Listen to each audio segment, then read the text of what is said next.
Salut l'équipe, je m'appelle Romain Auger, bienvenue sur le podcast de rien. Salut tout le monde, j'espère que vous allez bien. Je me retrouve aujourd'hui avec Estelle et Rayon. Nous sommes dans Nao Coworking, dans une salle super sympa sur Rouen, au niveau des quais rive gauche. Et on va tourner aujourd'hui un super épisode, puisque Estelle elle a vraiment un parcours singulier, et surtout elle est super engagée en termes d'éducation financière. Mais je vous tease pas trop, et ce que je vais faire, c'est que je vais la laisser se présenter. Bonjour Estelle. Salut, juste petite précision, c'est Henrion. Henrion pas. Pas de soucis. Ça y est, elle commence cash. Ah bah, il n'y a pas de... Alors, Moi, de suite. merci en tout cas de venir et de te rendre dispo pour cet super épisode. Est-ce que tu peux un peu nous conter ton parcours ? Oula, c'est toujours une question que je trouve difficile parce que je trouve que dans une vie, il y a beaucoup de choses à dire et dans la mienne notamment, il y a beaucoup de choses qui se mélangent. Donc si je te fais un peu mon parcours, en fait, j'ai même pas genre, je commence où? Bah, c'est comme tu le sens. En fait, tu peux nous présenter ce que tu as envie de toi. Moi, j'ai lu notamment que la finance te touchait particulièrement, en tout cas le budget, parce que tu avais eu des finances très très light pendant un moment et ça a été une vraie complication de vie pour toi. Ouais, bah en fait, c'est ce qui est assez drôle, c'est que ça a pas tant été un sujet que ça, jusqu'à assez récemment. Si tu veux, jusque il y a 1 an, je crois, je faisais un peu ma petite vie, on va dire comme tout le monde. Tu vois, j'ai fait des études dans la com, machin, ça se passait, très, très bien.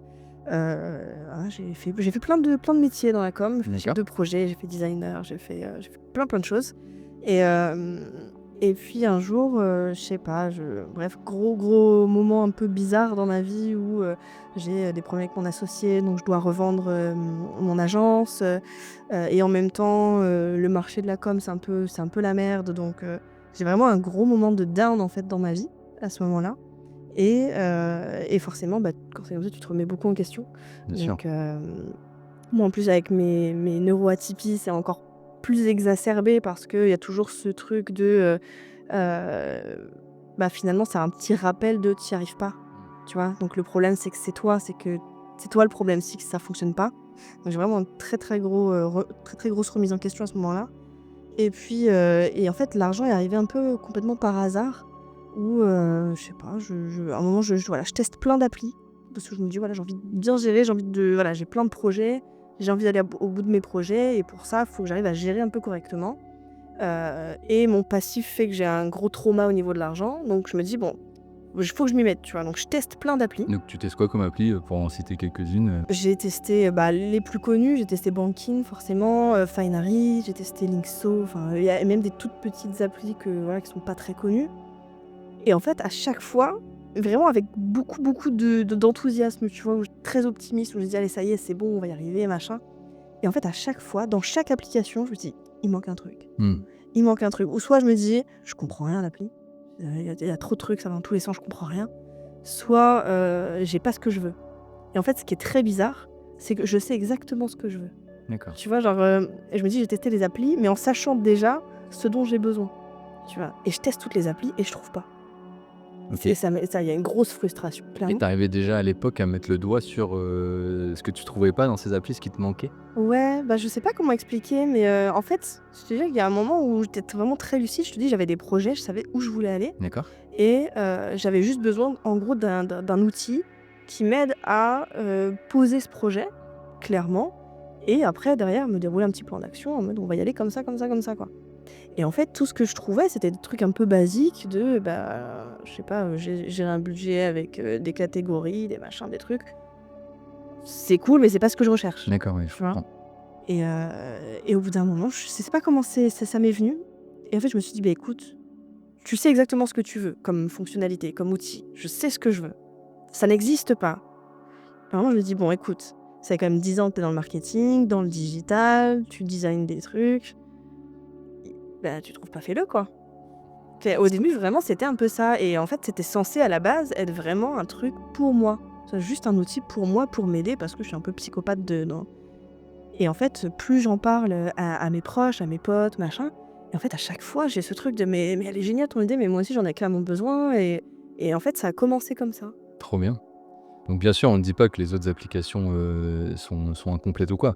Il y a un tas d'applications sur le marché, donc on a cité Banking, Finary, qui sont top, mais voilà, qui s'adressent à une personnalité, à une façon de faire.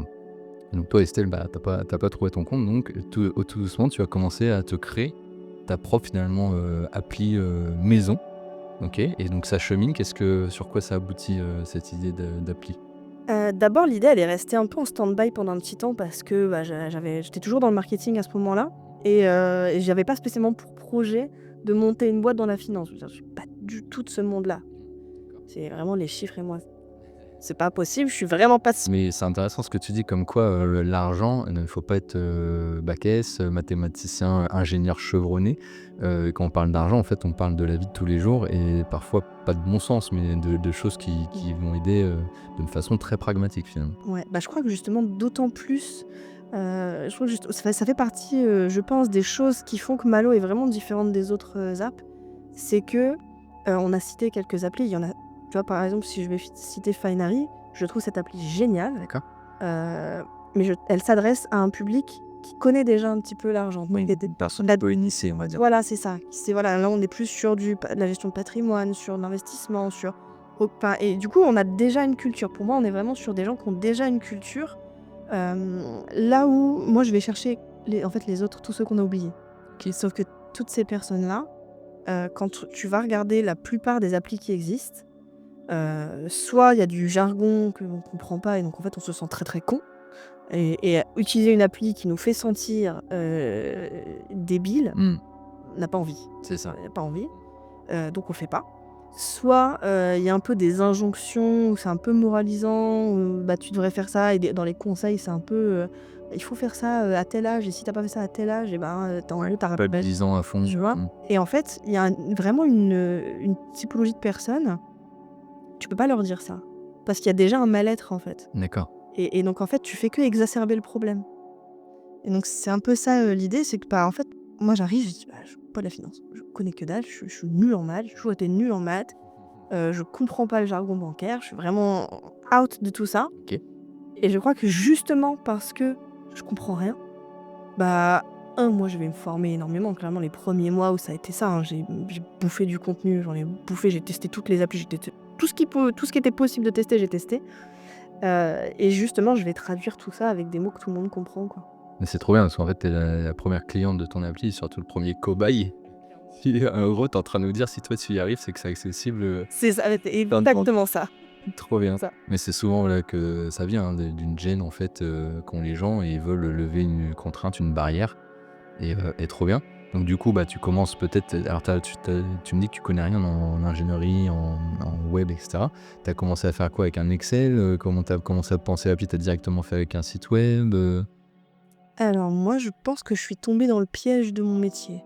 D'accord. Je t'ai dit j'étais designer, et donc forcément le premier truc que je fais, bah, c'est de designer. C'est clairement les premiers trucs que je vais pouvoir faire, c'est vraiment poser, je pense que je fais vraiment tout ce qu'il faut pas faire. D'accord. Tu vois, quand j'étais en brand design, je disais à chaque fois à mes clients: «On s'en fout de la marque, des logos, tout ça, faut poser d'abord, la boîte, quoi, voilà, la stratégie».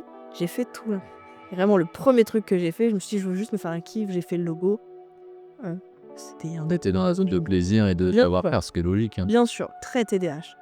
J'ai fait ce qui me faisait plaisir d'abord. Et non, petit à petit, effectivement, je commence du coup à designer un peu l'app et en fait, mon cerveau fonctionne comme ça et en fait, plus je le design, plus je le visualise et plus j'arrive à voir, OK, comment ça va fonctionner? Qu'est-ce qui manque dans ce que j'ai pensé? Après je vais montrer un petit peu, d'abord au cercle proche évidemment, donc ma femme, mes potes, et j'ai des premiers retours, je modifie des trucs et cetera et puis en fait, après, c'est parti assez vite, je pense, où, je dis: «OK». Donc là, au début, je pense que j'étais un peu naïve, j'ai un peu sous-estimé l'ampleur du projet, je pense. Dans ma tête, c'était vraiment une petite app, tranquille, Ouais, c'est ça, voilà, petit projet pour et toi, voilà. voilà et puis, Comme on dit. c'est ça et après tu te renseignes un peu, tu te dis: «OK, donc en fait non, il y a des normes quand même, des réglementations, OK, il y a des trucs, donc il va falloir que je fasse gaffe, il faudra mettre un budget là-dessus. OK». Et en fait le dev, bah, comme c'est lié à tout ça, ça va pas me prendre, 2 000 balles, on est plus autour de 200 000. OK, donc on est vraiment pas sur la même envergure de projet, tu vois? Et donc là, tout de suite, tu changes d'état d'esprit. C'est que tu dis, t'es plus en mode, je travaille un peu seul dans mon bureau, à la maison, tranquille. Non, là, je suis en train de staffer un vrai truc, quoi. Et là, à partir de là, tu te dis, je peux plus travailler seul. Je suis obligée de me faire accompagner. Oui. Aussi parce que je connais pas la moitié des... Tu vois, je connais pas la finance. Donc je suis obligée, à ce moment-là, d'aller chercher des gens dont c'est l'expertise. Trop bien. Donc tu vas t'entourer de qui, par exemple? Qui tu vas chercher dans tes premiers contacts? Je vais chercher des experts en finance, donc je vais en voir plein de tout métier. Je vais voir des conseillers en banque, des gestionnaires de patrimoine. Je vais faire beaucoup des coachs sur les réseaux, tu sais, mi-coach, mi-influenceur. J'ai discuté en fait avec beaucoup de personnes qui gèrent au quotidien de l'argent, des assos, enfin voilà, beaucoup de monde. Et j'essaie d'abord dans un premier temps, de comprendre quelle est vraiment la problématique des gens et la problématique du métier. D'accord. Tu vois, c'est-à-dire que typiquement, quand j'ai rencontré des ex-conseillers, des gens qui ont quitté le métier et qui me disent voilà, nous on essaye en banque de conseiller au mieux les clients, mais parfois le temps fait qu'on peut pas forcément prendre le temps de conseiller tous les clients. Tous les clients ne sont pas aussi ouverts à ça, donc c'est très compliqué, très frustrant d'une part et d'autre. Les conseillers en patrimoine, forcément, on est sur une autre typologie de personnes, donc des gens qui ont déjà du patrimoine, ou qui veulent s'en construire, donc il y a déjà une culture qui est là. Donc en fait, c'est assez intéressant et en fait, plus j'avance, plus justement j'écarte un petit peu des cibles. En fait, je définis. Et finalement, ça conforte ce que tu pensais. Ouais, Le fait qu'en fait, aujourd'hui, il y a plein de solutions, mais pas forcément pour le public que tu vises. c'est ça. Encore une fois, les initiés, les personnes qui ont du patrimoine, mais les autres, un peu plus compliqués, parce que comme ils ont moins d'argent aussi, on leur alloue peut-être moins de temps. Et du coup, le fait que tu ailles t'instruire auprès de ces personnes, t'as pas eu peur justement de perdre ton regard un peu candide d'initié, de te dire plus tu vas aller voir les personnes, plus tu vas apprendre, et donc du coup, tu auras plus, comme tu disais, le regard où tu sais pas quoi. Non, je pense pas. En soi, de nature, j'ai toujours très tendance à être très candide sur beaucoup de choses. Donc, je pense pas que je perdrais ce truc-là très vite, en tout cas. Après, il y a forcément des choses et il faut être très vigilant, justement, à pas aller vers la facilité de ce public-là est déjà un peu aguerri, donc c'est facile d'aller le chercher. En fait, c'est surtout ça la problématique. C'est que, effectivement, plus j'avance, plus je vois que cette typologie de personnes-là, ils ont déjà les outils, ça se passe très bien, OK. Et en fait, plus je creuse, plus je me dis: «OK, bon là, il y a un problème» et je regarde autour de moi et il y a rien qui se passe pour ces gens-là. Mais la difficulté de cette cible-là, c'est qu'elle a pas du tout envie de s'attaquer au problème. Oui. Et c'est ça la vraie difficulté, c'est quand on parle, à une génération qui a pas envie d'en parler, en fait. C'est vraiment on fait l'autruche. Et donc là, je dis: «OK, on va les sortir de là pour leur faire prendre conscience». Ils le savent qu'il y a un problème. C'est juste qu'ils veulent pas le voir. Donc va leur faire prendre conscience qu'il faut le faire parce que les gars, vous allez être dans la merde après. Donc là, il y a eu un vrai défi à ce moment-là. Ah, j'adore, c'est que on sent que tu as vraiment une mission en fait. Enfin, tu vis le truc, tu vois, que tu fais pas ça uniquement pour l'argent. Alors bien sûr, il faut se nourrir. Mais c'est vrai que dans le milieu de la finance, de la gestion personnelle, on sait que l'argent peut vite couler à flot, que tu peux avoir de la demande. Mais effectivement, pour la cible que tu vises, il faut de la passion et de l'engagement. Et je trouve que tu as totalement raison. Et j'ai des exemples dans mon entourage proche. Tu as des personnes qui s'en foutent complètement. Mais quand tu as de l'argent et que tu sais à peu près gérer et que voilà, ça se passe. Mais il y a aussi des personnes qui sont dans de la détresse financière, qui ont des galères, voire qui se plaignent de leur situation. Pour autant, c'est dur pour eux, voilà, de par où commencer, qui aller voir, etc. Ils quoi. savent pas. Mm. C'est ça la difficulté, c'est que, autant tu as effectivement les gens qui sont un peu, à la tête dans le sable, mais en réalité, et c'est ce que je conforte un peu au quotidien quand je fais les ateliers, c'est tu as 2 typologies de personnes, ceux qui, vraiment veulent pas regarder. Parce que ça stresse, en fait, de Oui, en regarder. fait, la phobie Ouais, financière, hein, mais c'est ça, c'est que en fait, je vais regarder, je vais me foutre le nez dans ma merde, très clairement, et je veux pas affronter ça. Et tu as d'autres personnes qui vont au contraire faire un hyper focus, mais c'est tout aussi malsain, parce que ça en renforce encore plus l'angoisse, la pression, le poids. Et moi, voilà, je suis, comme je suis assez engagée sur ces sujets-là, je trouve que c'est pas normal que l'argent soit un tel poids. J'arrive pas à comprendre. Oui, Je le vis, hein, je le vis autant, tu vois, mais J'arrive pas à vraiment à conceptualiser ce truc de je ne dors pas, je fais des crises d'angoisse, je m'engueule avec tout ce qui passe, je suis mal dans ma peau à un niveau qui est quand même assez incroyable pour de l'argent, tu vois? Et genre, c'est quoi de l'argent finalement? Tu vas enfin, bon après j'ai tendance à très remettre en question tout, mais du coup, c'est en fait, il y a un moment où je me dis: «Ça n'est pas normal» et si j'estime que c'est pas normal, je vais pas lâcher. C'est un outil qui doit être au service de notre vie et pas l'inverse, quoi, pas le Et desservir. Donc j'entends vraiment ce que tu veux dire. Et donc du coup, si on resuit la ligne directrice, hein, tu m'as dit qu'il fallait que je te surveille, ouais, ouais. c'est super intéressant. Donc une fois que tu t'es entouré des personnes et tout, je crois que tu as fait un concours en Normandie, tu as gagné une graine de boss, il me semble. Tout à fait. Et ça t'a aidé, du coup, ça t'a permis d'accélérer un petit peu. Ça m'a surtout permis de changer d'état d'esprit. D'accord. En fait, à l'époque, j'ai, je crois, ouais, 6 mois de travail, mais il y a rien, tu vois? Il y a pas de produit, l'entreprise elle est pas créée, il y a pas de commerce, il y a rien. Littéralement, il y a rien, sauf mes jolies maquettes, et ma mission, en fait.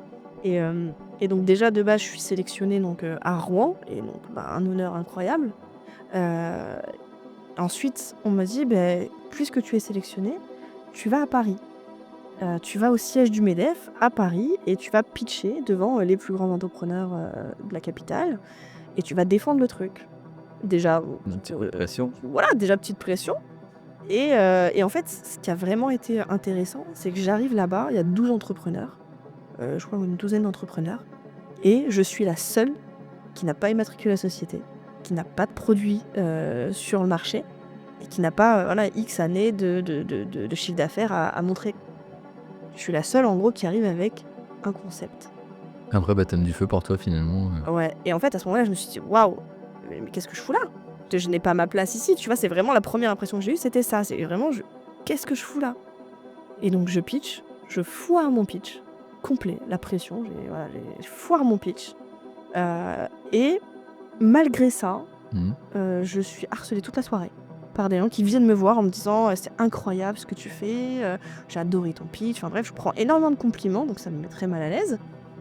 Mais on prend, c'est le jeu et Et à la et fois ça montre que ton idée est vachement plébiscitée ouais, et que, bah, ça attise de la curiosité, quoi. c'est ça et vraiment j'ai les mêmes questions à chaque fois. «Ça fait combien de temps?» «Ça fait 6 mois». «Et vous êtes combien?» «Bah, je suis toute seule». «Ah ouais, et tu fait tout ça toute seule en 6 mois?» «Ouais».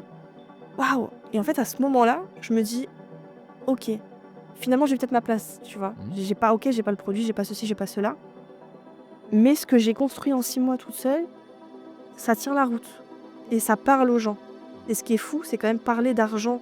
Normalement, je cible quand même des gens, qui ont pas d'éducation financière, qui ont des moyens assez, modestes, on va dire, et je parle de ça donc avec mon ton très cash, très moi je rentre dedans, hein, je m'en fous, et je parle vraiment comme ça, de ça, à des gens qui sont pas du tout ma cible. Voilà, on est, globalement sur des hommes de ouais 50 ans, bien installés, qui ont à peu près, on va dire, réussi, on met des guillemets sur ce terme-là parce que je l'aime pas trop.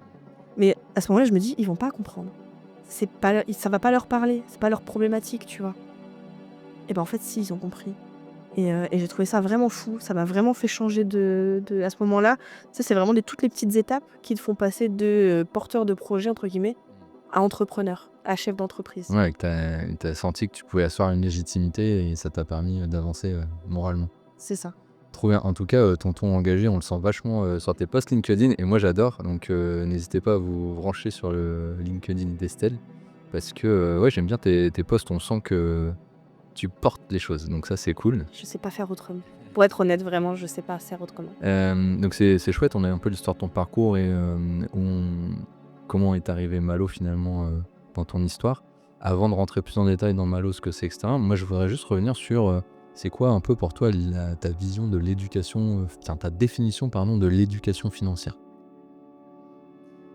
L'éducation financière, si je dois me mettre une définition, c'est vraiment juste apprendre aux gens, Mmh. déjà ce qu'est l'argent, ce que ça représente. C'est-à-dire, moi j'estime que l'argent et c'est un parti pris, hein, mais pour moi l'argent c'est un outil, ni plus ni moins. OK. C'est vraiment, un truc qui nous permet d'atteindre quelque chose et après, il faut expliquer aussi aux gens que, l'argent n'achète pas tout, d'accord?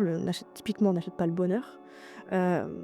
Donc ça peut contribuer, mais on va pas rentrer dans ce débat. Mais déjà expliquer déjà globalement travailler toute cette relation à l'argent, expliquer comment on utilise cet outil, parce que c'est un outil, donc il y a des façons, entre guillemets, des techniques, des stratégies à mettre en place. Tout ça, faut l'expliquer. Faut expliquer tout ce qui est possible, et ce qui est le plus adapté aussi aux différents cas. Et c'est quelque chose qui devrait être enseigné à l'école, dès le plus jeune âge.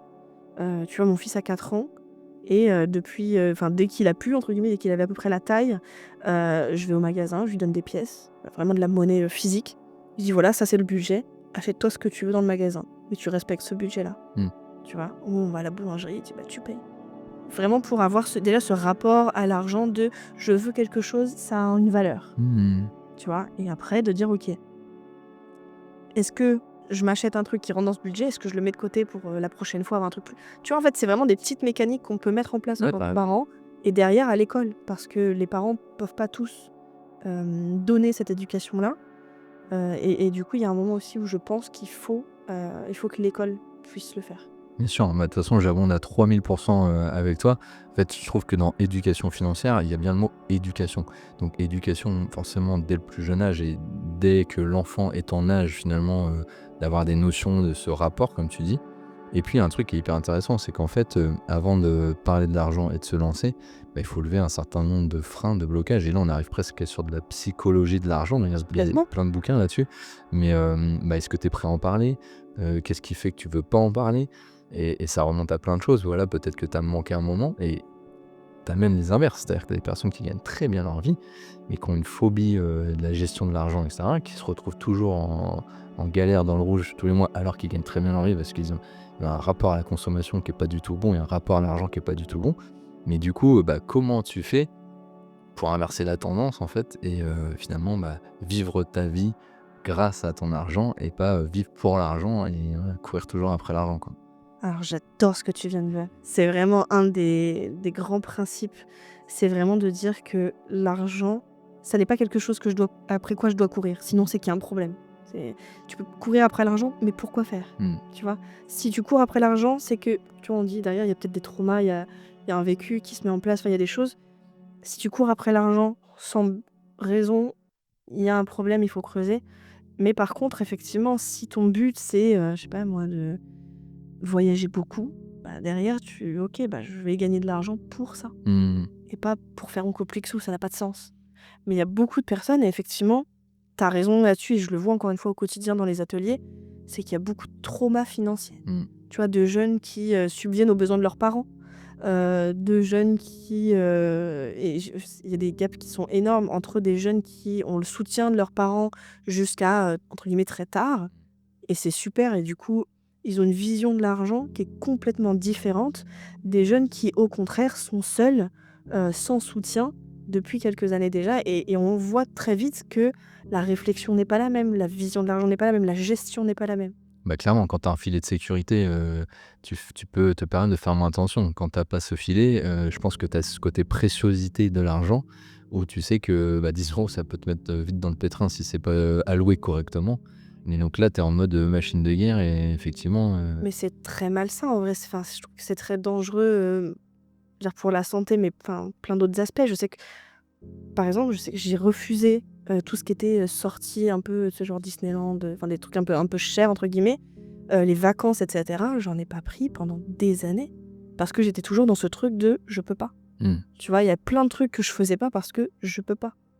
Il y a des soins, je peux pas. mmh. Tu vois? Et en fait, ça te met un peu dans une spirale de galère quoi, de merde et en fait, il y a un moment, ça t'attaque vraiment dans le moral, tu vois? Ou ça t'attaque dans ton estime, tu as une honte qui enfin, c'est vraiment très, très malsain et c'est pour ça que moi, j'ai vraiment pris ce évidemment, je suis biaisée par ma propre expérience, mais j'ai vraiment pris ce chemin de dire: «Je veux réparer la relation que les gens ont avec l'argent». Parce que je veux pas, que les gens souffrent pour de l'argent. Enfin, tu vois, c'est de l'argent.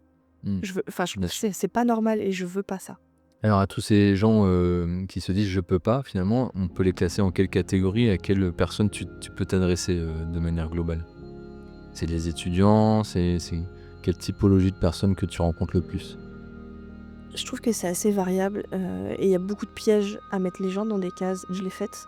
Je l'ai faite en me disant, globalement, de ce que je voyais, effectivement, on était plus sur des jeunes actifs, tu vois, qui commencent à avoir un premier salaire, des premières charges d'adultes, jusqu'à voilà, les jeunes parents et familles, etc.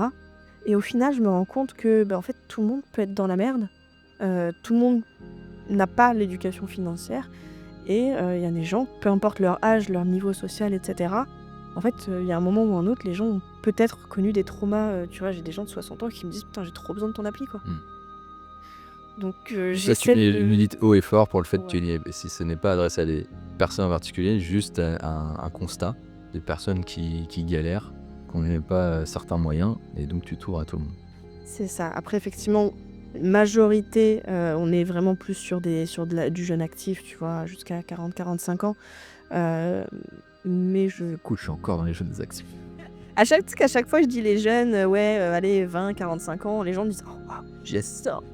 Je pense que plus je vieillis, plus la jeunesse elle va Le créneau, c'est ça. cool. Et du coup, si on revient à Malo, alors déjà, petite question de curiosité, Malo, le nom est venu comment? Ça vient, il y a un lien quelque part?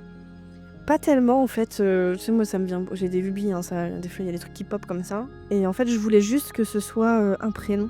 Je voulais vraiment cette proximité. On parle, pour moi l'argent c'est un sujet qui est très intime, donc il faut qu'on soit en confiance quand on veut en parler et comme on a un peu, un truc, un peu piquant, tu sais, où on va venir un peu te mettre des tartes quand tu fais n'importe quoi, il fallait créer vraiment une proximité plus, plus, plus. Tu vois? De dire: je me suis en confiance comme avec un meilleur pote. D'accord, oui. Donc je voulais pas un prénom d'un meilleur pote. Chouette, même si c'est un de tes meilleurs potes qui s'appelle Malo. Pas du tout. Non, tu l'as un peu de syllagidaire que ça te fait trop bien. Ça marche. Et donc, Malo, aujourd'hui, c'est une app site web. Moi, je connais pas bien les termes, mais donc tu peux pas le télécharger en application directe via Apple Store, etc. Par contre, tu le trouves sur Internet. Tu te connectes, si je dis pas de bêtises. Alors pas encore. Si tu veux, pour l'instant, l'appli elle est pas encore sur le marché, elle est pas encore disponible. Mais c'est ça. Mais elle sera effectivement sur, les Apple Store, Play Store et Google Store, les stores que tu veux quoi. Et elle sera gratuite. Et gratuite en plus. Ouais. Trop bien. Et t'as du visu du coup un peu sur le déploiement ou pas? Je sais que c'est difficile pour. Ouais. Je t'avoue que c'est une timeline que j'ai beaucoup bougé ces derniers mois. D'autant plus parce que j'ai capté à un moment que le projet est un peu plus volumineux que ce que j'avais pensé au départ. Mais là, on est plus sur mi-2026. D'accord, mais ça va venir très vite. Ouais. Top. Donc faites attention, surveillez, mettez les notifs sur le LinkedIn de Estelle, mais ça va arriver finalement très très vite. Cool. Et du coup, donc, pour parler de l'appli, qu'est-ce que. Donc tu nous as dit que tu voulais t'ouvrir à plus de monde, etc. La finance un peu plus décomplexée. Ouais. Qu'est-ce que tu nous apportes de manière très concrète sur cette appli par rapport aux autres? Il y a plein de choses et en même temps, c'est des petites choses. Ok. C'est pas Aussi du détail. exactement. En fait, je pense que si vraiment mon prisme, c'est ça, c'est vraiment réparer l'anxiété. D'accord. Et en fait, tout ça, ça se travaille avec des micro-détails. Déjà, une interface qui est pensée pour réduire le stress. Ok. Et donc ça, je vais le faire avec... Comme ça s'illustre comment du coup? C'est quoi? T'as moins de trucs à remplir? Alors c'est pas tant dans le... Après ça, effectivement, ça fait partie des bonnes pratiques de l'UX, etc. Mais ça va être, tu vois, quand tu arrives sur ton application bancaire et que tu vois en gros, en gras, en rouge, le moins 400. Bon. Lui, il n'existe pas. Et tu le verras en jaune avec des paillettes, t'as même derrière ce cap de Indicorn. Non, peut-être pas, mais tu vois, on va essayer de réduire justement ce coup de pression, en fait. Tu vois, juste de dire, ok, t'es à moins machin, mais je vais pas te mettre en rouge, en gros, en gras. Tu vois, t'es pas au courant que t'es dans la merde. Traditionnelle ou C'est ça. plus tu sens le truc encourageant. Ouais, c'est ça. Non, mais voilà. Et du coup, je trouve que voilà, non, ça fout encore plus les boules. T'es au courant que t'es dans la merde. C'est bon, on a compris. Tu vois. Bien sûr. Donc, on va essayer de mettre plus de couleurs un peu plus Pepsi. Tu vois, quand tu regardes un peu la DA de Malo aujourd'hui, t'as du vert, du rose un peu punchy, avec des petites illustrations, justement. Vraiment, déjà d'apporter beaucoup de good vibes, en fait. Tu vois, vraiment d'arrêter de voir l'argent comme un truc chiant, comptable. Un truc où tu te sens confort Ça. et tu as fait un petit peu de gaming dans cette appli par exemple, parce que je sais que la gamification du coup tu joues en même temps que d'apprendre, donc ça, on le retrouve dans pas mal d'apps de plus en plus. Ouais, alors effectivement aujourd'hui c'est quasiment un truc un peu incontournable. Je pense qu'il faut le faire sans trop en faire. L'objectif de l'appli c'est pas que ce soit un jeu, Même si effectivement, en fait, c'est plus faciliter la gestion de l'argent. Donc, est-ce qu'on considère que c'est du jeu? J'en sais rien, pour être honnête. Après, évidemment, que tu vas gagner des points. Voilà, il y a un petit parcours qui va se faire. Et en fait, ce parcours-là, c'est pas genre on partage à 3 amis et tu gagnes un t-shirt Malo, je m'en fous. Mais voilà, t'as créé un coffre, ce mois-ci t'es pas découvert, trop bien, et je te récompense de ça en fait. C'est plus, on va essayer justement de récompenser les bons comportements. C'est très psychologie Montessori, éducation, tu vois. Et c'est vraiment plus dans cette vibe-là. Non mais c'est super, alors moi je l'ai vécu, ça n'a rien à voir, mais sur des applications de crypto, comme Coinbase par exemple, Ouais. où régulièrement en fait pour apprendre l'écosystème d'une crypto, ils te font gagner de la crypto, bien sûr la crypto du jeu, enfin du questionnaire, et après tu peux le convertir dans ce que tu veux. Et en fait je trouve ça trop bien parce qu'en fait ça t'incite à découvrir un écosystème, à apprendre, ça te récompense. Et voilà, et là ça pourrait être la thématique, si tu fais l'effort, parce que comme tu dis, il y a plein de gens qui veulent pas s'intéresser et tout, si tu fais l'effort de t'intéresser, je te montre les bienfaits et c'est virtueux finalement. C'est ça. Après, on n'a pas, il n'y a pas d'information descendante classique, tu vois. On voit beaucoup dans les applis justement une partie éducative où c'est majoritairement voilà, de l'information, tu lis, c'est très descendant, très chiant, pour être très honnête, les gens n'ont pas envie, quoi. Clairement, on n'a pas envie de se farcir 10 pages d'un truc C'est clair. dont déjà de base on n'a pas envie de regarder ses comptes. Donc, tu vois, c'est pas possible. Du coup, il a fallu trouver une solution pour apprendre sans que les gens ont vraiment l'impression d'apprendre, tu vois. Donc c'est vraiment de créer des routines, créer des habitudes, inciter en fait par la pratique. Juste, tu vois, de dire ok, par exemple, on a vraiment tout un plan de notification où genre on va te dire tiens, on fait un défi. Et un défi, tiens, par exemple, pas de fast-food pendant un mois. D'accord, trop bien. Et en fait, challenge. c'est des petits challenges comme ça, tu peux défier entre potes, machin, et justement d'essayer de remettre en place des bons comportements, entre guillemets, des bonnes routines, et de dire cool, t'as économisé tant sans les fast-foods ce mois-ci, qu'est-ce qu'on fait? Est-ce qu'on se fait un kiff? Est-ce qu'on met de côté? L'objectif, c'est pas de dire aux gens arrêtez de tout dépenser, arrêtez de sortir, arrêtez de vivre, ça n'a pas de sens, mais juste de dire on peut vivre, on peut kiffer, on peut sortir, mais on peut aussi se préparer entre guillemets pour des projets ou pour des coups durs. On peut passer un super mois et économiser 300 € en arrêtant de prendre des Uber Eats qui servent à rien, en partageant un repas différemment, et c'est classe. Et du coup, alors Malo, que je comprenne bien, donc il va t'apprendre plein de choses sur la finance, donc il va t'éduquer financièrement. Est-ce que c'est un agrégateur de comptes aussi? Est-ce qu'il va aller chercher les infos à droite à gauche? Exactement. En fait, c'est ça, on va se connecter donc à ta banque. D'accord.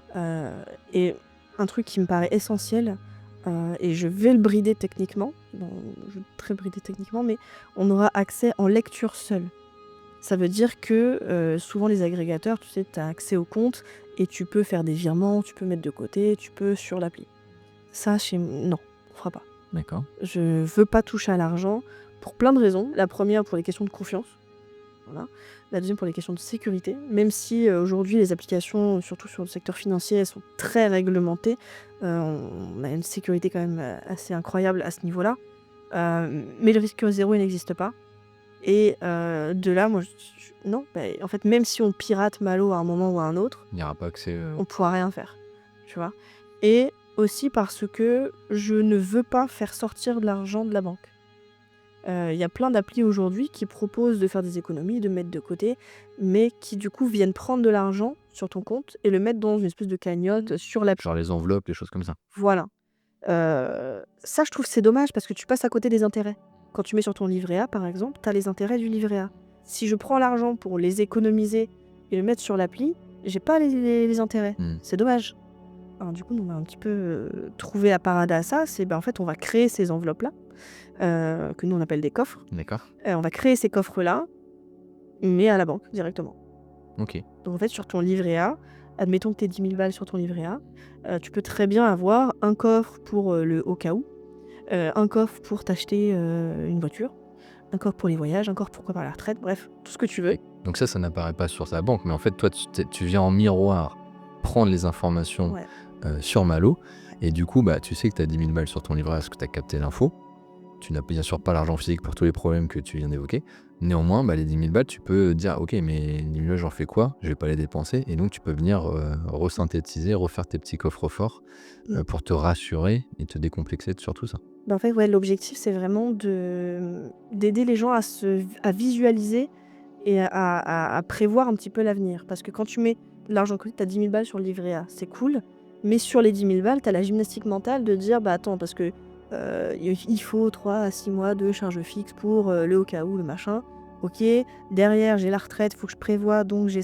La gymnastique mentale, les gens la font plus aujourd'hui, tu vois. Et d'autant plus la cible que nous, on va chercher. Des fois, ça peut te prendre la tête, c'est de dire c'est 3 mois, c'est 4 mois, c'est 6 mois, je mets combien Puis en fait, à un moment, profil, voilà. tu as tendance aussi à. Parce que les merdes, il y en arrive tous les jours, la voiture, le chat. Oui. Voilà. On dit toujours que ça nous arrive qu'à nous. Non, ça arrive à tout le monde. Non, mais c'est ça, puis c'est tout le temps, il y a toujours un truc qui pète. Et au final, tu passes ton temps en fait à renflouer ton truc de au cas où. Sauf qu'en faisant ça, tu fais pas avancer tes autres projets, tu vois. Que là, voilà, t'as tes coffres, t'as ton objectif, t'as ta petite jauge qui te dit où t'en es dans ton objectif. Et voilà, tous les mois, tu mets 200 balles de côté. Sur les 200 balles, je mets, je sais pas moi, 100 balles pour la maison que j'ai envie d'acheter. Je mets 50 € sur du au cas où, 50 € sur des voyages. Et en fait, du coup, tous tes objectifs avancent. Trop bien. Je vois. Comme ça, les gens arrivent vraiment à se dire, en fait, tu te sens beaucoup mieux quand tu vois où tu vas. Très très bête comme concept. Bien sûr, bien sûr. T'allumes la lumière, tu sais où t'es, ça va beaucoup dedans. Tu vois, c'est vraiment ça. Ça marche. Donc si j'essaie de synthétiser, donc Malo, des choses assez inédites finalement. Le fait que c'est un miroir de ta banque et que c'est relié à ton compte bancaire sans du coup avoir accès de possibilités de virement, donc ultra sécurisé finalement. Tu as ce côté qui va être très léché autour de l'éducation financière, c'est-à-dire apprendre sans se prendre la tête, avec une interface hyper designée, hyper UX, voilà, hyper sympa. Tu y ajoutes donc les coffres forts, un peu à la mode des petites enveloppes pour préparer les différentes dépenses. Est-ce que tu as quelque chose d'autre sur la pierre à ajouter ou pas? Je pense qu'il y a un élément aussi qui est assez game changer pour certaines personnes. C'est en fait le problème globalement dans la gestion de budget, c'est les dépenses compulsives, tu vois, Eh oui. des achats compulsifs. Et je me suis posé la question, je me suis dit qu'est-ce que je peux faire pour aider les gens. Je veux pas intervenir après en disant l'argent est parti, c'est con. Regardez là. Tu vois, donc, ouais c'est cool, mais On revient sur le côté culpabilisant. c'est ça. Et en fait, qu'est-ce que je peux faire pour arriver avant, tu vois, ce truc-là. Si bon, je peux pas suivre les gens avec un taser et dès qu'ils sortent la carte bleue, tu vois. Ça peut être un concept de micro-trottoir rigolo. Bon, peut-être avoir des problèmes quand même. Mais tu vois, genre bon, je me dis qu'est-ce que je peux faire. Et en fait, j'ai réfléchi beaucoup à ce problème-là. Et on a découlé un plugin qui va être du coup en plus, entre guillemets, que tu peux brancher sur Google Chrome, Safari, etc., sur ton téléphone aussi, et qui va être en mesure de capter, en fait, si tu vas, par exemple, sur Zara, tu te fais un petit panier Zara, t'appuies sur... Pourquoi t'as cité Zara, ça sent le vécu d'un coup. Ouais. Je sais pas, je sais pas, bon, tu sens qu'il y a un panier qui est existant, tu vois. Tu vas sur ton panier. Et en fait, ouais, tu essaies de compléter ton panier, et en fait, il y a un moment, t'appuies en fait, sur soit voir mon panier, machin, et tu rentres dans ce qu'on appelle un tunnel d'achat. D'accord. Tu vois, tunnel de vente. C'est vraiment tout un slot d'action qui te mène gentiment à sortir ta carte. Et en fait, dès que tu rentres dans ce tunnel d'achat, le plugin qu'on a appelé le sniper, en fait, il va capter tout de suite, tu es dans un tunnel d'achat sur un site e-commerce, ok. Ça va interroger ton appli, donc tes différentes catégories de dépenses, etc. En fonction du site sur lequel tu es, ça va capter quelle catégorie de budget. Là, je te cite Zara, on va aller tout de suite dans la section shopping, machin. Et en fait, l'appli va regarder toute seule, j'en suis où dans ce budget-là, est-ce que j'ai tout bouffé ou pas? Si j'achète ce truc-là, j'en serai où après? Et derrière, je vais juste envoyer une petite notif, genre, bon, soit c'est, vas-y, c'est safe, tu peux y aller. D'accord. Soit, si tu fais cette dépense, il te restera 10 balles, on est le 5, t'es sûr? Soit, en fait, t'as bouffé déjà est-ce qu'on n'attend pas le mois prochain? Tu vois, tout ça sans culpabilisation, sans rien, c'est juste, ok, voici l'information. Ouais, c'est intéressant, c'est-à-dire par rapport, tu disais aux dépenses extraordinaires, t'as un problème de bagnole, il va te dire oula, chaud patate, décale peut-être d'un mois et tu seras plus serein. À l'inverse, comme t'as préparé normalement intelligemment tes coffres, il va dire pas de problème, écoute, t'as bien géré, t'as réussi le challenge Uber Eats le mois d'avant, 300 € de côté, tu peux y aller serein, fais-toi plaisir et au contraire, à la limite, tu t'encourages pas. Mais en fait, c'est ça, c'est justement de pas tomber dans le piège du truc hyper culpabilisant, genre non, fais pas ça, fais pas ça. On s'en fout, faut vivre un petit peu, tu vois. Quand tu peux, vite, enfin, au contraire. Et justement, là, l'idée, c'est juste de donner aux gens l'information. Parce que l'achat compulsif, souvent, tu penses pas à ton budget, c'est vraiment Ah oui, bien sûr. compulsif, quoi. Et donc là, de remettre l'info, de dire, voici le contexte de ton budget. Si tu fais cet achat-là, soit ça te met dans la merde et auquel cas, attends le mois prochain, tu vois. Ou bon, est-ce que vraiment t'en as besoin. Et si c'est safe, go, vas-y, fais-toi plaisir. Trop bien. Tu vois. Écoute, en tout cas, je sais pas s'il y a encore d'autres merveilles dans l'appli, mais ça donne déjà l'eau à la bouche. Beaucoup de nouveautés et de choses effectivement que j'ai pas vues encore sur le marché. Donc Malo, M-A-L-O, bien vous connecter pour suivre ça. Moi, ce qui m'intéresse aussi aujourd'hui, c'est que tu fais pas mal d'ateliers Ouais. sur différentes pareilles populations. Et voilà, peut-être que tu nous en parles un peu plus, quel type d'atelier tu fais, est-ce que tu apprends, les clés que tu donnes peut-être. Alors on va peut-être spoiler un peu, mais si tu peux nous donner 2-3 tips, ça serait cool. Déjà, les ateliers ils sont adaptables. C'est-à-dire qu'en fait, je change les ateliers à chaque fois en fonction de la structure dans laquelle je vais. Ok, Parce que le public change à chaque fois et les besoins changent aussi. Ça m'arrive très souvent d'ailleurs de changer en plein milieu de l'atelier. d'accord. Vraiment pour coller au plus près des besoins des personnes. Ce qu'on cherche à travers les ateliers, justement, c'est d'apporter l'éducation financière, mais toujours sans culpabiliser les gens, sans donner des injonctions de il faut que tu fasses ci, il faut que tu fasses ça, on s'en fout, on fait ce qu'on peut, tu vois. Donc on essaie vraiment d'y aller, good vibes, avec vraiment une grosse bulle d'empathie, de bienveillance, hyper important quand tu parles de sujets comme ça. Et derrière, en fait, on a plein de petits ateliers, c'est 2 heures l'atelier, donc on traite des sujets très spécifiques. Donc soit on va parler vraiment de la relation à l'argent, donc là on va travailler un peu les traumas, et cetera. Soit on va travailler, très con, hein, comment on fait un budget. Soit on va travailler l'épargne. Ça c'est vraiment entre guillemets le classique, des ateliers. Après on peut faire vraiment du détail sur, comment je peux réparer un découvert. Parce que je suis dans la merde, j'ai des dettes, comment je fais? Ok. Donc ça c'est encore une fois les trucs un peu basiques. Et après effectivement, il y a des ateliers qui sont beaucoup plus spécifiques et là, ils se co-construisent en fait avec les structures. D'accord. Donc typiquement, si on va parler, je sais qu'il y a des problématiques. En fait, j'ai vu une stat qui m'a énervée. Moi, en général, quand ça m'énerve, derrière, il se passe un truc. J'ai lu que, je crois que ouais, plus de 60% des femmes qui sont dans des relations de couple, soit toxiques, soit vraiment qui subissent des violences, Non. ne divorcent pas ou en tout cas ne se séparent pas parce qu'elles estiment ne pas avoir les moyens. Enfin, financièrement, quand je sépare, il faut prendre un appart, Un faut vrai cercle redoubler. vicieux où la finance, du coup, les contraigne.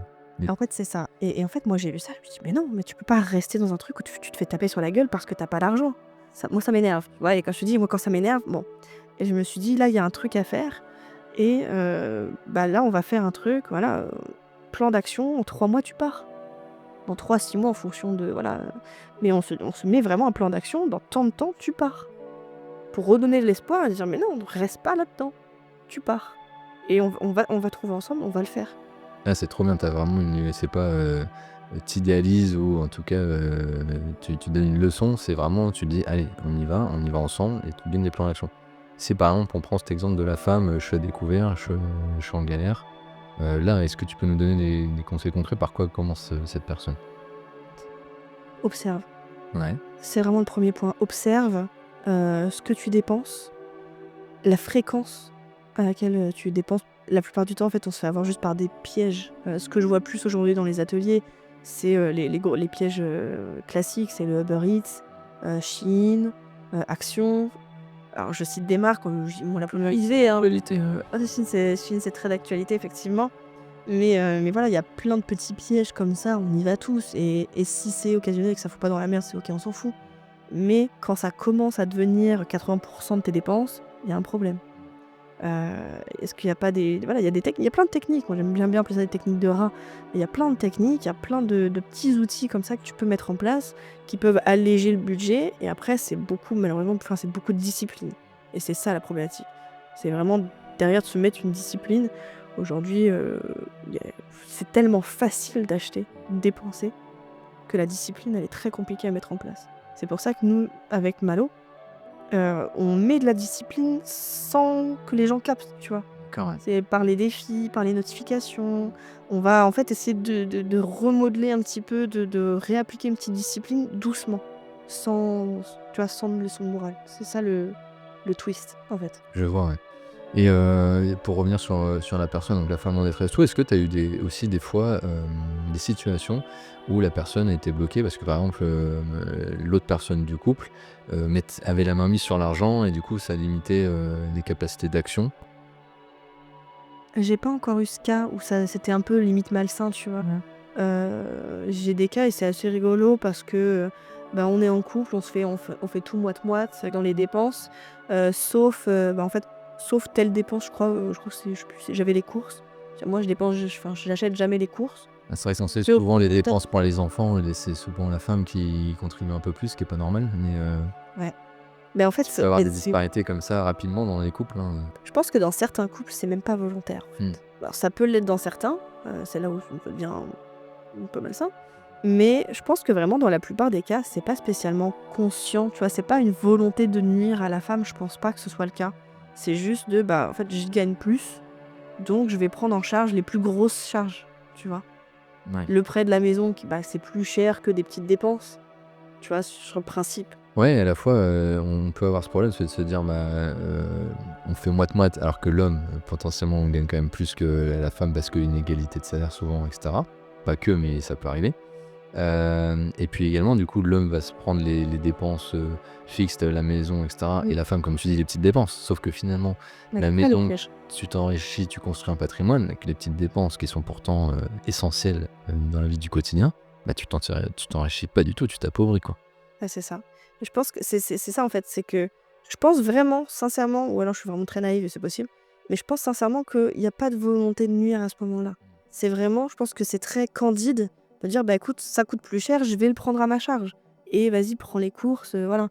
Mais effectivement, bah, on commence de plus en plus à se dire, peut-être, plus de couilles dans le pâté là, à ce niveau-là. Enfin, bah, OK, mais du coup, si un jour on doit se séparer, et je n'ai pas payé la maison, donc tu es légitimement en capacité de dire: «Bah, la maison, je la récupère parce que tu as pas mis un centime dessus», tu vois? Et effectivement, on rentre dans ce truc de, bah, tu te crées du patrimoine là où je m'appauvris.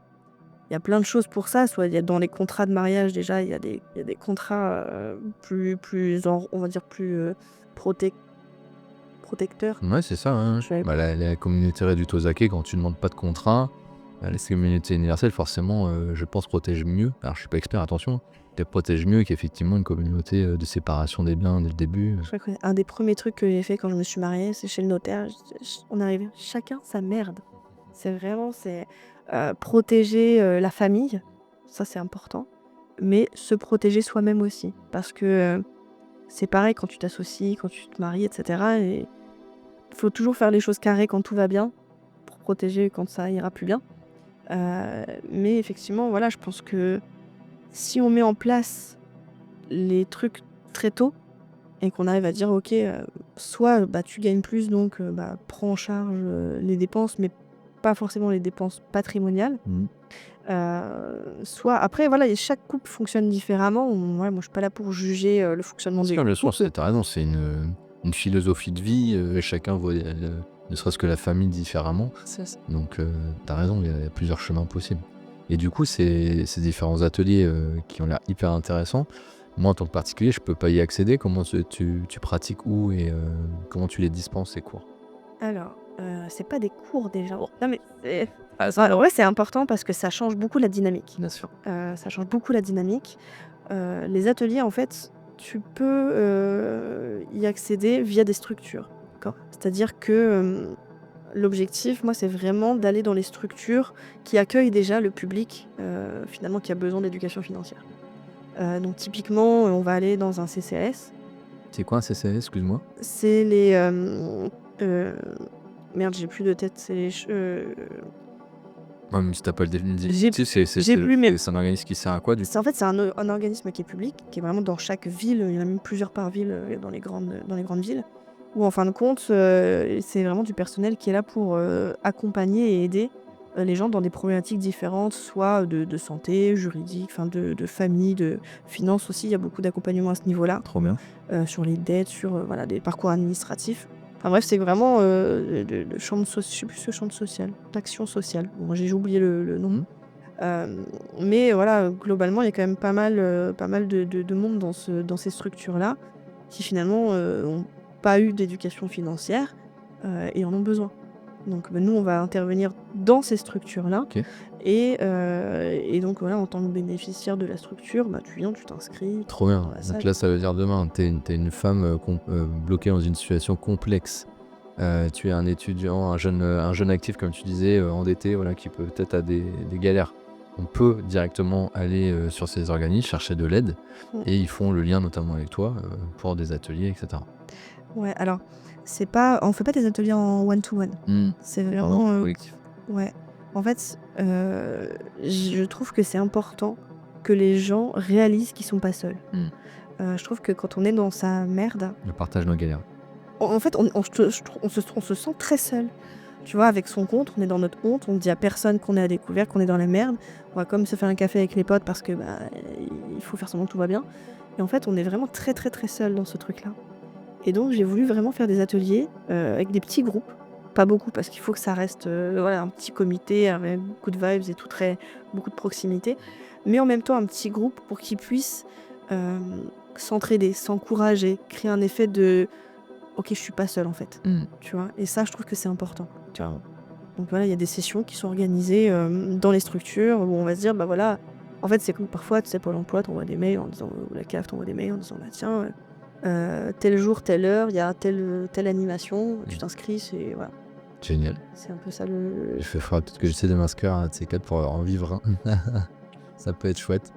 Ça marche. Et donc du coup, à force de faire ces différents ateliers, de l'expérience, finalement le terrain, tu t'es construit des outils. Et alors il n'est pas sorti, on a discuté un peu off, mais là, j'ai envie que tu nous en parles un peu plus, puisque tu as commencé à réfléchir à un jeu de société autour de cette éducation financière. Je t'ai dit, moi, je suis une femme qui a plein de lubies, plein d'idées. Et effectivement, ouais, en fait, à un moment, j'étais en train de préparer un atelier. Et je me dis, putain, il faut j'aimerais bien un truc un peu justement pour aborder le sujet, mais en même temps que ce soit un peu léger, tu vois, je veux pas le truc lourd. Et donc j'ai réfléchi à ça, je me suis dit, bon, tiens, je vais tester un truc. Je n'étais pas sûre de moi du tout, un truc très bancal. Donc je crée le truc sur feuille volante, tu vois, vraiment bon proto de base. Et puis je le teste avec quelques amis, je me dis, tiens, en fait c'est rigolo, on s'amuse bien. Et donc ok, donc là on arrive à parler d'argent en rigolant. Il y a des connexions qui se font, il y a des, tu vois, je me dis ok, là je tiens un truc, tu vois. Et donc voilà, je commence un peu à bootstrapper le truc, j'améliore, enfin, bref, forcément. Je t'avoue que j'ai pas fini le jeu, il est pas prêt encore parce que j'ai plein d'autres trucs. Oui, comme c'est entrepreneur. C'est incroyable. Et donc du coup, tu me disais, un jeu, est-ce que tu peux nous dire un petit peu sur quelle forme il est revêti? Il est entre le Uno et tu m'avais dit le Midboard, je crois, c'est ça? Ouais, en fait, c'est un jeu de cartes. Moi, j'aime bien justement le dire, c'est un peu un mix entre le Uno et le Milborn. C'est-à-dire que t'as un objectif à atteindre. Et donc, on le fait vraiment... c'est vraiment l'argent, hein, le prisme. Hein. Donc, t'as une carte objectif. Je sais pas, t'achètes un Mac à 4000 balles, t'achètes une voiture, tu te mets en coloc. Enfin bref, t'as un objectif de vie qui est valorisé. Donc, t'as un budget, tu vois. C'est voilà, le Mac à 4000 balles. Et ton objectif, c'est de mettre suffisamment de côté pour ta carte, tu vois. D'accord. Sauf que, et c'est là où t'arrives un peu avec mi-Milborn, mi-Uno, c'est que tu vas te prendre des plus 4, tu vas te prendre des feux rouges, tu vas te prendre plein de trucs dans la gueule. Mais des trucs de la vie de tous les jours, tu vois, le pneu il a craqué, le chat il a bouffé un truc qu'il aurait pas dû. Les impôts. Voilà, les impôts, c'est Noël, faut que tu dépenses machin. Et en fait, t'as donc les cartes galères et les cartes un peu boomerang, tu vois. Je veux dire, ok, par exemple, je sais pas, Noël, j'ai anticipé Noël, je me suis fait un coffre et en fait je suis tranquille. Tu vois, ou dire, je sais pas, moi pour mon Mac, je vais aller sur Back Market par exemple, tu vois, je vais prendre un reconditionné. En fait, t'as plein. L'idée, c'est justement de dire, dans la vie, on a des objectifs à atteindre, il faut pas les perdre de vue, et ça, c'est important. Mais il y a plein de merde qui arrive. C'est la vie, c'est comme ça, il y a toujours une couille qui arrive, et c'est normal, et c'est ok. Ça n'arrive pas qu'aux autres, c'est le quotidien de tout le monde. Tout le monde. On a tous un truc qui pète à un moment ou à un autre. Mais, il y a des alternatives. En fait, on peut si on anticipe ou des fois il y a des petites astuces, tu vois? Il y a des, je sais pas moi, je parlais de voilà Too Good To Go par exemple, Ouais. bah tiens, je fais un Application pour ceux qui connaissent pas, qui permettent d'aller chercher des paniers, on va dire anti-gaspi, plutôt qu'ils partent à la poubelle, tout à fait. des prix hyper réduits sur des créneaux horaires. En plus c'est écolo, c'est génial. Donc en fait, il y a plein de petits twists comme ça qu'on peut mettre en place et donc là, l'idée de ce jeu justement, c'est de dire: «Bah, OK, maintenant je vais essayer de comprendre». En fait, il y a plein de choses qui sont à ma portée, Mmh. qui peuvent soit réduire le poids de mes galères, soit, bah, m'aider en fait à mieux dépenser, mieux économiser et cetera. C'est vraiment encore une fois plein de petits mécanismes. On est vraiment dans Ouais, mais c'est les le bonnes routines. cumul, je pense, des petits mécanismes qui fait qu'à un moment, bah, tu arrives à une grosse montagne, d'apprentissage. Et encore une fois, tout dans le prisme de l'objectif de vie, en fait. Vraiment, pour moi, l'argent, ça doit être un levier, d'épanouissement et pas une source de stress. Et aujourd'hui, c'est une source de stress. Avec Malou, je veux changer ça et pour changer ça, il faut que tu gardes en tête ton objectif. Tu vois, ce qu'on disait tout à l'heure, faire oncle Picsou, ça ne sert à rien. Mais si, tu vois, je partage un de mes rêves avec toi, Trop mais bien, en exclu. en exclu. Un de mes grands rêves, vraiment, c'est d'acheter, une grange, de rénover une grange, me faire vraiment une grande maison familiale qui puisse accueillir tout le monde. Je suis très, très, Trop bien. je voudrais accueillir tout le monde et ça coûte très, très cher, parce qu'il faut retaper, enfin bref, ça coûte très, très cher. C'est vraiment un projet de vie, tu vois? Et je sais le budget que ça coûte, très rush, clairement et du coup, en fait, aujourd'hui, tout ce que je vais pouvoir mettre en place dans ma vie, je vais pas forcément me priver, tu vois? Je vais pas m'empêcher de vivre, mais j'ai toujours ça en ligne de mire, Mmh. tu vois? Et donc, bah, je vais placer de l'argent pour ça. Je vais faire des moves pour ça, tu vois? Et quand je suis en atelier, je dis: «Vous mettez de l'argent, mais pourquoi faire?» «Bah, au cas où pour» «Ouais, mais non, pourquoi faire? Ça sert à rien le au cas où, on s'en fout, c'est pourquoi faire? Tu veux quoi?» Mmh. «Je veux voyager». «OK, ça coûte combien?» Tant». «OK, bah, vas-y, viens, on met un plan d'action en place et tu vas voir que dans 3 mois, tu pars». C'est le son why, ouais, bien calé son why. Exactement. Et je fais une petite aparté, trop bien ton projet. Et justement, je suis en pourparlers avec Pierre qui a fait la clé des champs. Donc il y a plein de gens qui font des projets comme ça, mais lui c'est hyper intéressant. Il avait un énorme salaire dans une grosse boîte. Il a tout quitté parce qu'il voulait pouvoir tondre sa pelouse alors que ça lui chantait. Et donc il a racheté effectivement plusieurs bâtiments de grands, etc. Il n'a aucune connaissance en bricolage. Il refait tout seul de ses propres mains quasiment. Et donc il documente ça sur Insta, donc tu peux déjà aller sur sa chaîne, c'est top. Et donc on va l'interviewer parce que c'est un vrai projet de vie et business où derrière il va faire, alors je pourrais pas te dire exactement, mais du gîte, etc. Et donc vivre de ce projet.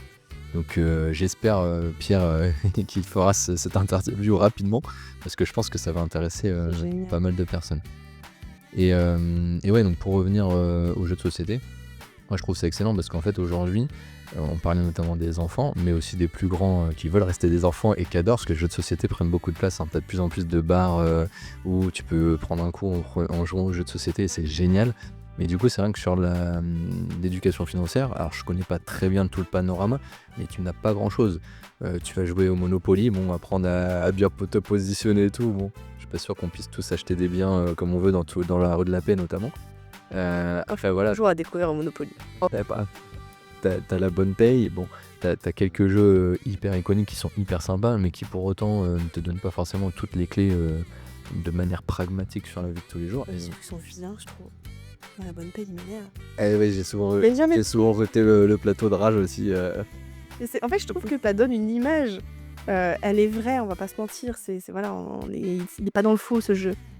Mais je trouve ça tellement triste, tu vois. Genre, ouais, bah en fait, quoi qu'il arrive, déjà en plus t'as le truc qui tourne, t'as la boucle, c'est un peu tristoun.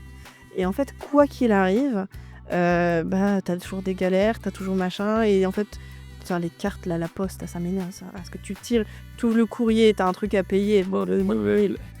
Et je trouve que t'as vraiment ce truc où c'est très anxiogène. C'est oppressant, je peux comprendre ce point. C'est ça. Et donc, dans tous les cas, ton jeu a l'air vraiment de se différencier par rapport à ça. Ouais. Donc, j'espère qu'il sera dispo, un de ces quatre. Hein. Bah, On en parle à chaque fois qu'on échange. Mais peut-être, je sais pas, aussi que tu peut-être recherches des partenaires éventuellement qui pourraient t'aider à lancer la chose. Qu'est-ce qui pourrait décidé par rapport à ça? Alors, c'est pas tant de ma décision. Alors, je t'avoue que déjà, je suis assez surprise parce que c'est vrai qu'au départ, quand je l'ai créé, entre guillemets, c'était vraiment un outil dans les ateliers. Pas forcément vocation d'en faire un truc vraiment à part entière. Et j'ai fait un post LinkedIn justement sur le sujet. Et en fait, j'ai eu pas mal de gens qui m'ont contacté en me disant ouais, ça m'intéresse beaucoup, j'aimerais l'acheter, est-ce qu'il est dispo? J'avais pas spécialement pensé à ça, tu vois. Mais écoutez, s'il y a un besoin, si ça veut, écoute, why not, on va creuser l'idée. Donc, en soi, il faut juste que je le termine. C'est vraiment juste ça. Là, ça serait le bon timing pour Noël, je pense, que tu aies quelque chose à mettre pour Sapin. tout le monde sous le sapin. Et puis un bon clin d'œil finalement à Malo pour faire connaître cette super solution aussi derrière, quoi. Ouais. Ça roule. Est-ce que tu avais d'autres choses que tu voulais rajouter auxquelles on n'aurait pas pensé, ou peut-être un mot de la fin? J'ai tellement de choses à dire. J'ai peur. Quand Estelle réfléchit, je me dis, ah voilà, elle va me lâcher une bombe. Je peux partir dans tous les sens, très clairement, je peux partir dans tous les sens. Non, je pense que... Alors moi, il y a un truc que j'avais pas forcément réalisé quand j'ai commencé à travailler sur le sujet. Comme je te dis, moi, je cherchais juste un outil, un problème à un instant T, tu vois. Et en fait, plus j'avance, et c'est très très très bizarre, je m'attendais pas à ça, mais ça me répare en tant que personne. Tu vois, je sais que plus j'avance, plus je crée le truc, plus je répare mes traumas à moi, plus je répare, on va dire, mes blessures. Et c'est assez incroyable parce que c'était pas l'objectif de base. C'est du bonus, très clairement. Et ça me conforte un petit peu dans l'idée que, en fait, je suis convaincue que ça peut vraiment sauver des vies, entre guillemets. Tu vois, pour moi, l'argent, c'est pas un sujet anodin. C'est primordial dans la vie aujourd'hui. L'argent décide, entre guillemets, de ton avenir. On parle de trajectoire de vie. Et je suis persuadée qu'avec les bons outils et la bonne éducation, en fait, on peut changer les trajectoires de vie. Et ça, c'est ça qui m'anime, c'est ça qui fait que je me lève le matin. Peu importe à quel point je suis fatiguée, j'ai mal partout, j'ai une montagne de taf. Tous les matins, je vais me lever parce que je sais... En fait, je pense à tous ces gens, tu vois, dont les trajectoires de vie peuvent changer. Une vraie vocation, bravo à toi. Ouais. En tout cas, un grand merci pour merci à toi. ton histoire et ton partage. Moi, en tout cas, je ressens vraiment, je te dis, cette passion que ça va traverser poste, etc. Moi aussi, par rapport à ce que tu disais dans les ateliers, je t'ai ressenti lors de l'interview, c'est-à-dire que tu nous mets vraiment dans un cocon confortable et bienveillant. Donc, bravo à toi. Franchement, ça transpire en fait en toi tout ça, donc c'est top. Pour rappel, n'hésitez pas à aller suivre Estelle. Je pense que LinkedIn, c'est la bonne plateforme pour te suivre tes posts, voire te contacter. Bien sûr, il existe aussi, vous tapez Malo App dans Google ou n'importe quel moteur de recherche, ça apparaît assez bien. T'as bien travaillé, je pense, sur ton SEO. Donc vous pouvez la contacter comme ça. De notre côté, merci d'écouter de manière d'autant plus assidue et surtout d'être plus en plus nombreux à écouter le podcast De Rien. Ça fait vraiment chaud au cœur et ça me pousse à continuer à faire des super épisodes comme celui-ci avec Estelle. N'hésitez pas à aller vous connecter sur LinkedIn et à me contacter si vous voulez échanger sur des sujets divers et variés. Et puis après, vous avez tous les autres réseaux, bien sûr les plateformes d'écoute comme Spotify ou Apple Podcast, mais aussi de plus en plus Instagram et YouTube. On essaie d'améliorer la technique sur la vidéo pour vous proposer des trucs sympas sur YouTube et des formats que vous pouvez visionner. Merci énormément et je vous dis à une prochaine. Ciao, ciao. Merci, ciao. Ciao.